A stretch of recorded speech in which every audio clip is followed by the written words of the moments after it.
Smart meter প্রত্যাহার ও অত্যাধিক এবং অস্বাভাবিক বিদ্যুৎ বিলের সমস্যার সমাধানে দ্রুত ব্যবস্থা গ্রহণ করা, নিরবিচ্ছিন্ন বিদ্যুৎ সরবরাহ করা, নিগমের প্রয়োজনীয় কর্মী ও আধিকারিক নিয়োগ করা সহ ৭ দফা দাবিতে দক্ষিণ জেলা বিদ্যুৎ নিগমের অ্যাসিস্ট্যান্ট জেনারেল ম্যানেজারের নিকট গণডেপুটেশন দিল বিলোনিয়া মহকুমার বিভিন্ন ব্লক ও বিলোনিয়া পুর এলাকার এক প্রতিনিধি দল। বুধবার দক্ষিণ জেলা বিদ্যুৎ নিগমের বিলোনিয়াস্থিত এজিএম এর নিকট ৭ দফা দাবিতে ডেপুটেশন প্রদান করেন বিলোনিয়া মহকুমার Bharatchandranagar block, Rajnagar block, Rishyamukh block এবং বিলোনিয়া পুর পরিষদের পক্ষ থেকে ৭ সদস্যের প্রতিনিধি দল। এই দিন বিলোনিয়া মহকুমাবাসীর পক্ষে ডেপুটেশনের প্রতিনিধি দলের পক্ষ থেকে অভিযোগ করা হয়।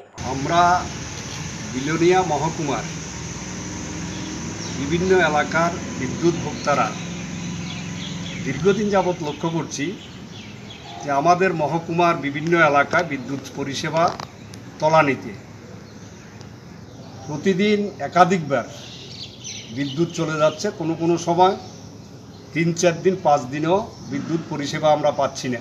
ব্যুরো রিপোর্ট, খবর ত্রিপুরা।